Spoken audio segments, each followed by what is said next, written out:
This is a simple question, tell the truth. Privatizing mortgage companies, quasi owned by the federal government would be a decent idea or not? But this in the Washington Post writer definitely backs the status quo, no matter how shabby these two companies were. Because, Fannie Mae and Freddie Mac already experienced a significant breakdown. They actually experienced a collapse during the subprime mortgage and the financial crisis in 2008. They actually received an enormous government bailout to maintain their subsistence in the mortgage market. This was not done in order to save these two companies because they were half government owned companies. But the problem is almost like 70 billion mortgages are being held. These mortgage payments are coming from rest of taxpayers. If they would be house poor, if they ever be without houses, houseless, and homeless, then the actual domino effect can never be absorbed by the governmental entities. That's really the reason they decide to pour out money to rescue those two troubled giants in the industry. But right now, President Donald Trump's FHFA director, Mark Calabria, who's been actually very affected by the free market ideology and libertarianism, really wants to sell it off as quickly as possible. Because in that way, this type of less functioning governmental entity can actually be much more effectively streamlined. That's really the philosophy. It's true. Many actually would agree with the dysfunctional inefficiency of the Fannie Mae and the Freddie Mac. So people actually witness that. They cannot have a private company or privatized corporations effectiveness when it comes to selling their products or creating margins. That was really the reason those two different twin companies are always underneath the water when it comes to fulfilling their financial liabilities. They've been always borrowing monies from the governmental authorities. The Congress normally would approve the bill. They simply wanted to minimize the possible burdens undertaken by their constituents, each member's constituents. But there will be the evaluation of the mortgage market, and the governmental entities are very desperate to see how much can we actually bring into this two staggering giants who would claim the greater portion in the mortgage market than any other. That means most of Americans rely on these two giants to borrow money or extend a credit or get a mortgage loan. This is really the seed money for their American dream, which is owning a little house.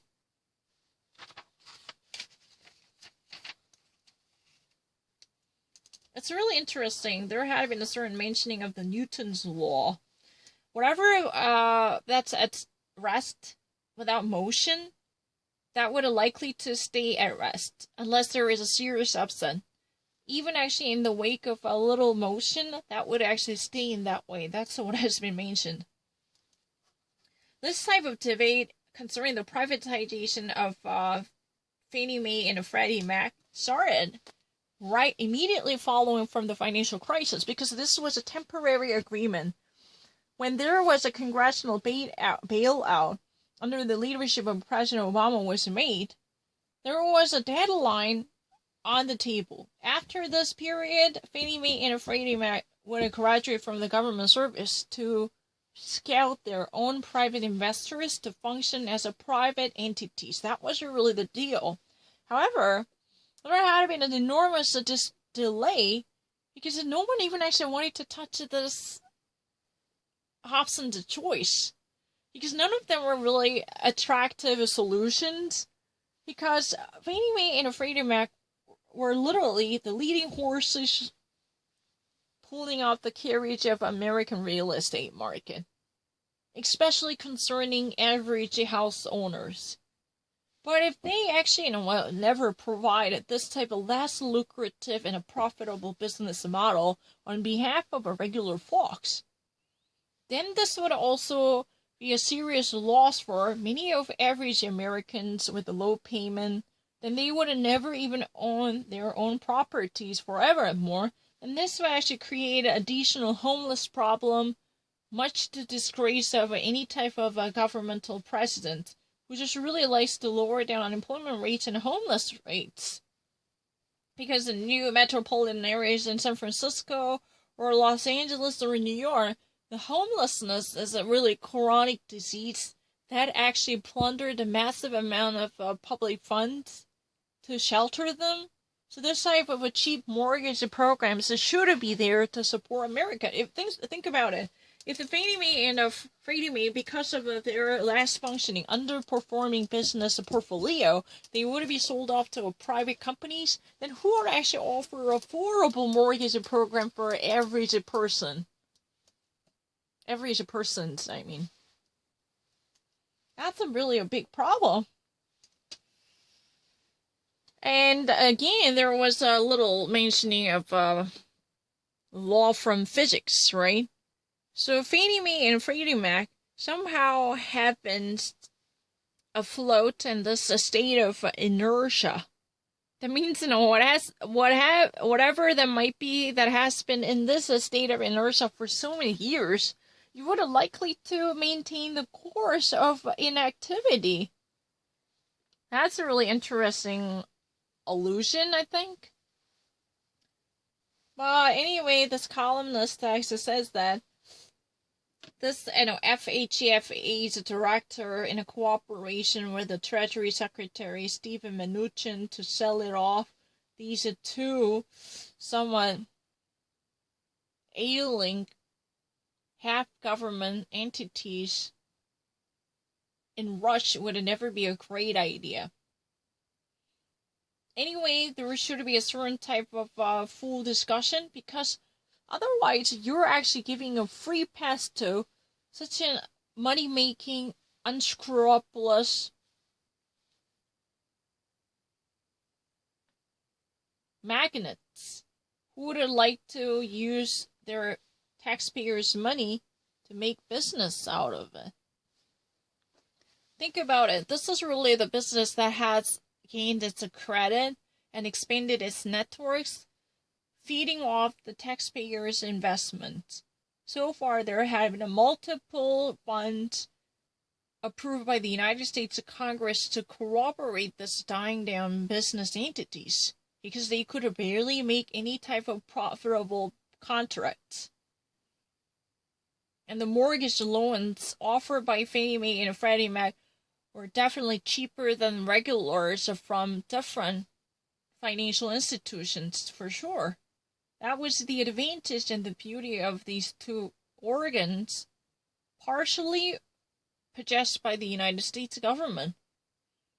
However, if you ever actually wanted to trade them off for nothing in return of a small amount of money, then this would actually be fleshing a huge chunk of taxpayers' money, as well as risking the chances of owning decent houses by many Americans, because the privatized companies will do everything to bring competitivity in the market by making a money-making machine.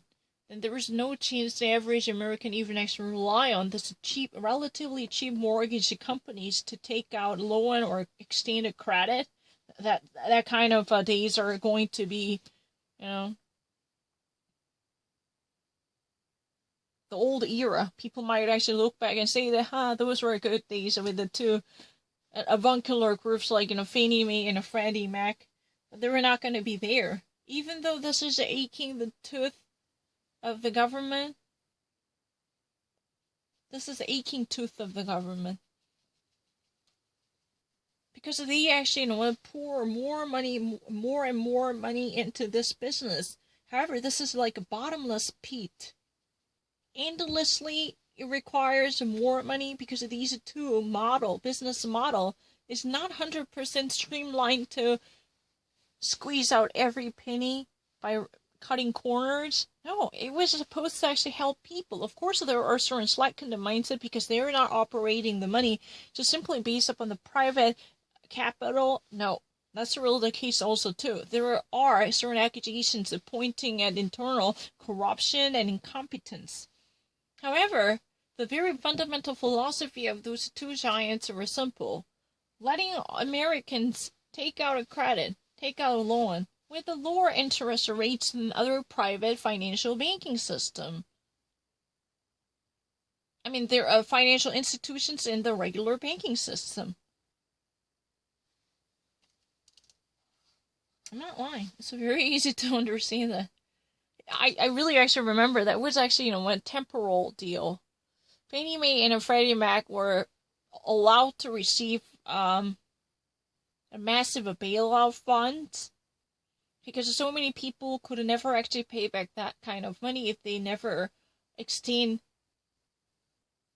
the debt obligation deadlines, because these are really the motor engine of American real estate market for average consumers. If you really want to own a house, if you want to actually have a property under your name, probably this is really the only chance to put down your picket. Otherwise, you're going to have a foreclosed sign. This would offer relatively cheaper interest rates and accessible to average homeowners who might not actually, function properly by paying out everything at once, or even had sufficient money to absorb in a non-fixed interest rates. They could actually, go any distances to possess a house. That's really the different story. But I really remember it was a temporary deal, but this, a decade-long lasting inertia, the absence of a proper training for privatization, would likely to tame these two groups to be less functional or effective, given the nature of them in the market. So if this is the case, do you honestly want to hand all this lucrative business model, most likely to be boosted by the taxpayers' funds and subsidies and bailout money, to a greedy private owner, so who would actually enjoy a massive windfall? Of course, there could be possibility, many of the entrepreneurs would think that, this would never be a helpful business model because, the internal structure itself is just so old-fashioned. It's really out of date. There's no way one can actually make money. This is not at all landslide victory. If one wants to take it over, nope. One of them over, no. This could be possible. Because, each approval should be guaranteed and ratified by the Congress to obtain whatever amount of money. This is what has been said. It's very easy to read it. I'm not lying. Because I really actually remember that. There was, because when I was in America, there was an agreement. It would actually be a temporary, eventually, this is, a training period. Almost like a reprieve of a debt for Fannie Mae and Freddie Mac, because there's so many different lives that are hanging on these two companies. Otherwise, they wouldn't be without shelter. That's really the reason American government decided to pump money into the two businesses, the leading horses of the mortgage carriage. But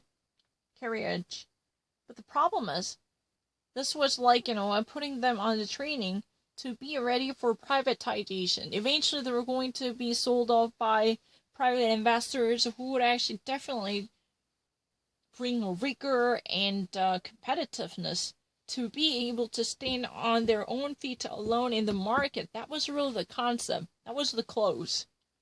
However, it's been so many years without actually having done much for that part. And given the amount of taxpayers' money already put down in the business, it's somewhat difficult. Maybe, some entrepreneurs say that, this model in the first place is so corrupted. It's not really like, sitting on a windfall victory. That's not really the case. It's not a windfall victory or a landslide victory. None of them are case because there would actually require serious capital investment to reshape the market, and each subsidy that could ever be obtainable would be reviewed by the very thorough overview by Congress. And if this would actually get worsened, because of the privatization, then no company would have ever wanted to have a say in this conversation or claim a stake in this company named the Fannie Mae or Freddie Mac. These two companies are semi-government owned real estate mortgage service providers. Yeah, it's not really that difficult.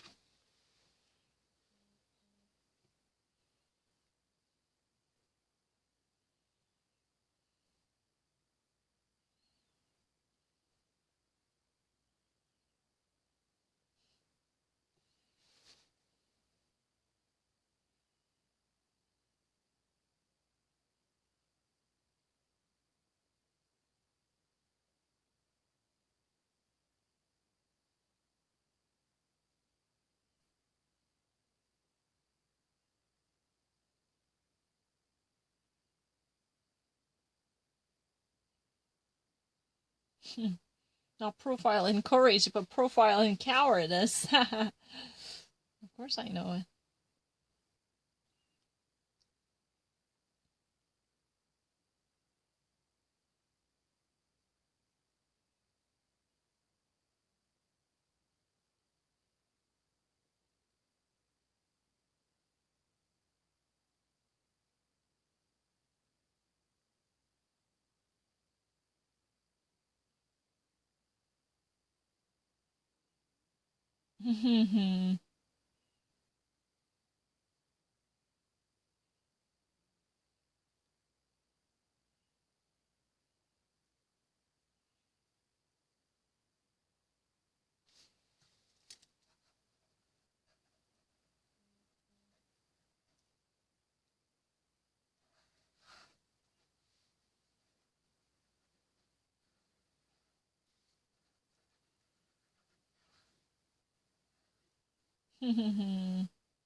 I definitely actually read everything, and a friend he had actually said something very interesting. This is a profile in courage.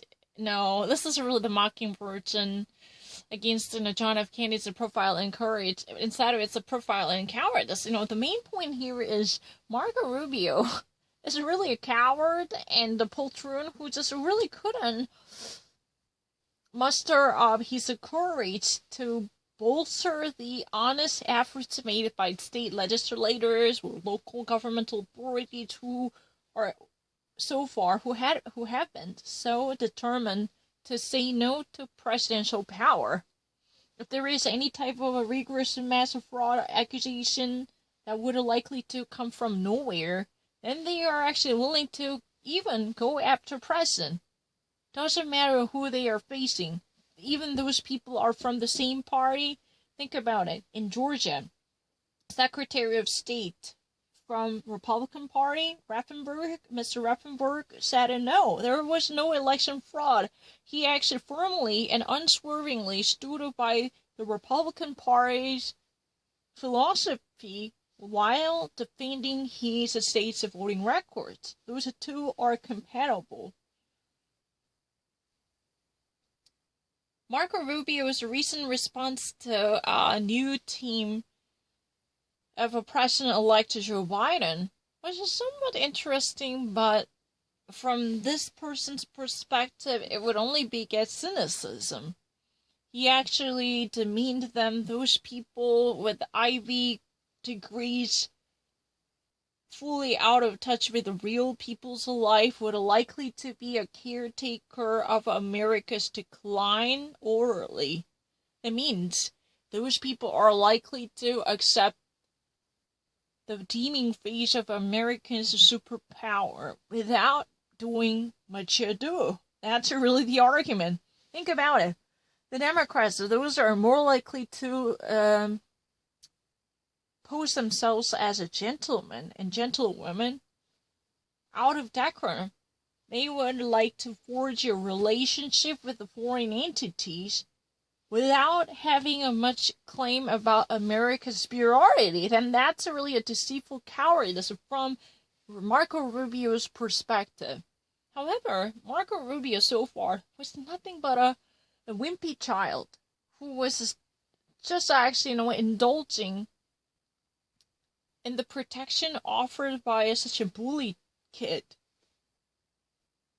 Because he was just actually, siding away from the abuse of human powers and human efforts by President Donald Trump. Because he actually decided to actively seek after alliance with the dictators like Putin or Xi Jinping or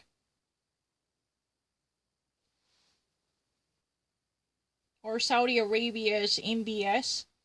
Think about it. Marco Rubio in the Senate committee, he always brag about his stellar faith in human rights and human freedom, even citing his own personal anecdote from Cuba. His parents ran away from the ruling dictatorship of Fidel Castro.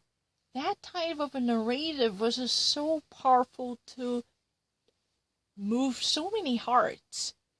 But what he did was completely the opposite of what he championed and espoused. He literally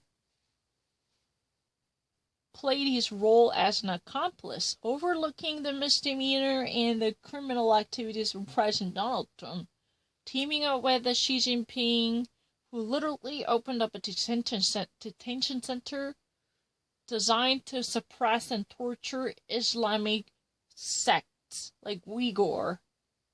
The minority ethnic groups experienced horrendous treatment inside the Xinjiang detention center, and the whole world watched it and remained silent. He didn't actually say much to say no to President. He failed to stand up against this type of betting conducted by President Donald Trump, because he actually had too much belief in the sitting president. because he knew that siding with this popular president would be the only way that he could actually receive whatever falling down and trickling down. He was not that different from Ted Cruz or Lindsey Graham or Mitch McConnell. He was actually just being a simple demonstration of a timidity. And he also let President Donald Trump make money using his position in the White House by dealing with or signing up a contract with many of oligarchs in Russia or different nations ruled by dictators. And this type of exclusive monetary contracts would definitely harm America's interests across the nation. This type of obvious effects were easily denied or blindsided because they could not do anything about it. These senators, particularly Marco Rubio, who was really liked to be considered as a beacon of a human rights defending or defense of the human rights, he couldn't actually lift a finger on President to confront him. There was no major showdown between these two figures. And even when reputed journalist Jamal Khashoggi, who was not just simply killed, who was actually dismembered after his death, because he was lured into the Saudi Arabian embassy in Turkey. And then later no one actually witnessed his whereabouts. And later, the further inquiry developed the stories, which later was confirmed by those close to the MBS. They said his body was dismembered and disconnected and dislocated. These type of a heinous crime, completely opposite to the freedom of the press and human rights. Those are really the values he truly loves. He didn't actually do anything. He just actually even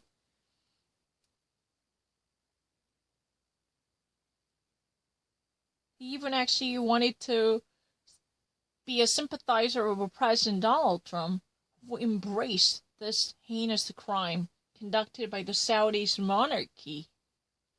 That's what happened. Then right now, after all the things he had done, he actually said this type of argument, and those people who actually were cushioned by the elite education organization who would like to simply give a nod to the sunset of American supremacy without taking measures or scrambling up their powers.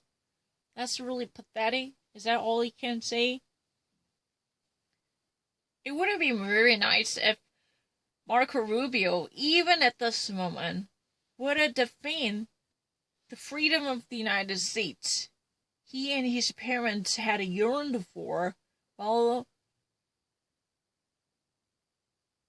the departure of the Cuban authority was done.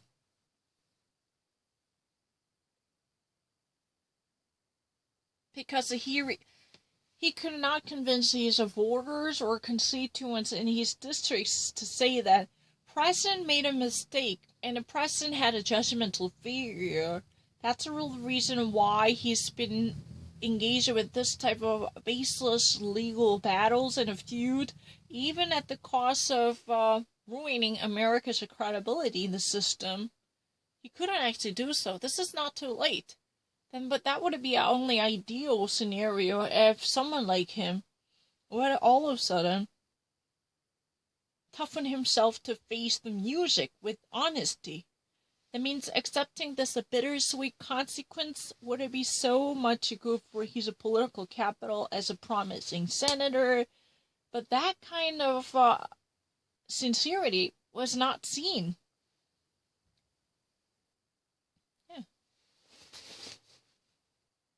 Think about it.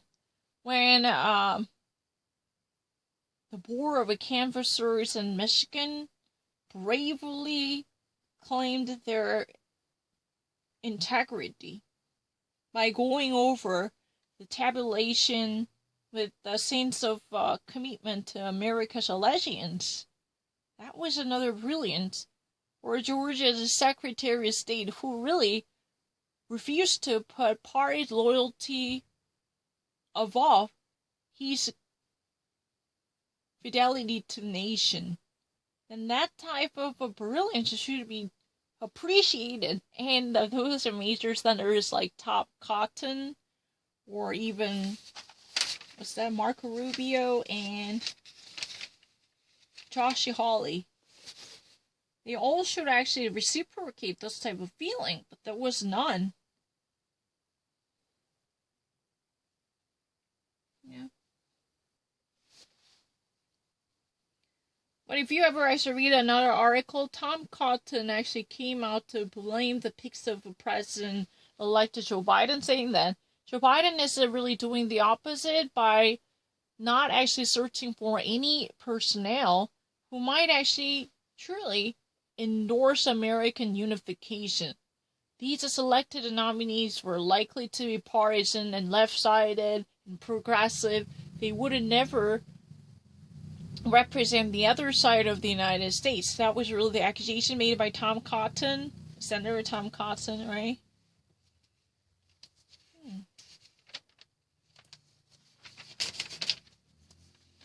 Well, I'm not looking into anything.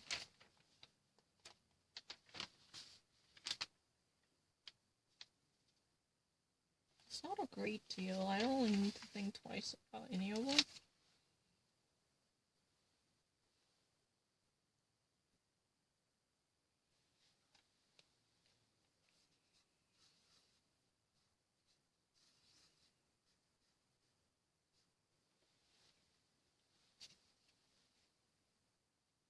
So, the final thought was like this. The actual philosophy of Marco Rubio, would it be no different than the idealistic timidity? Because he could have never actually faced the truth. He could have never actually gather and summon up bravery and fortitude.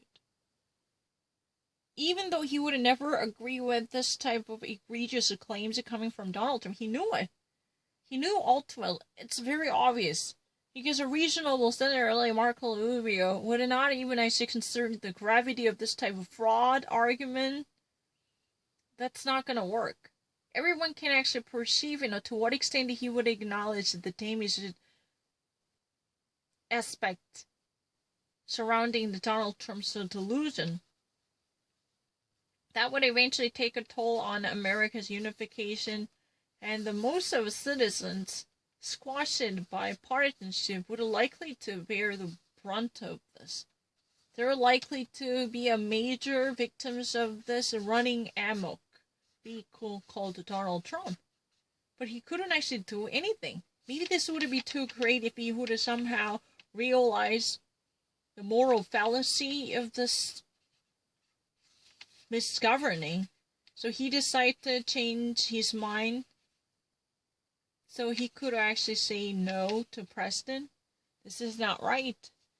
Maybe that would be the best case scenario. Otherwise, he should be more cooperative because they're not living in the idealistic war they like to see. Now tables are turned. They're the opposite party.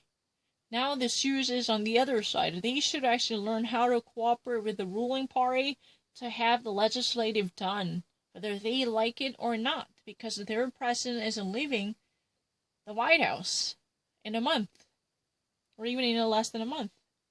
Not really in less than a month, in a month.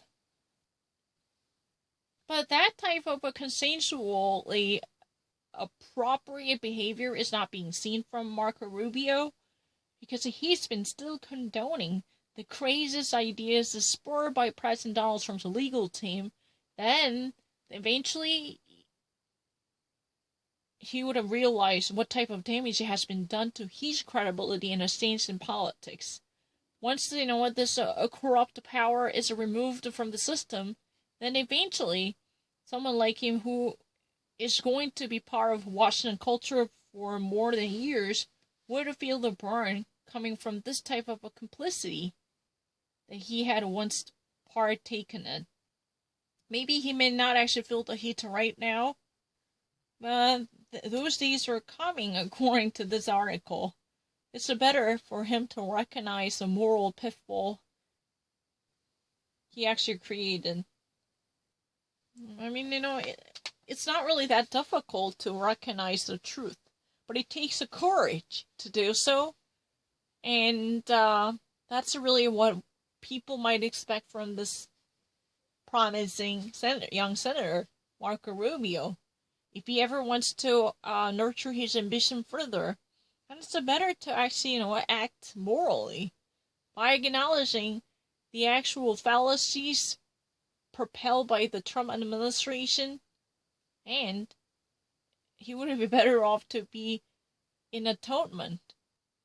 Because think about what he had done. He literally acted against the beliefs and tenets he claimed he championed. Think about it. He never actually put out his opposition against President Donald Trump. No, it's really fine. No. Let me actually go to the bathroom. It's very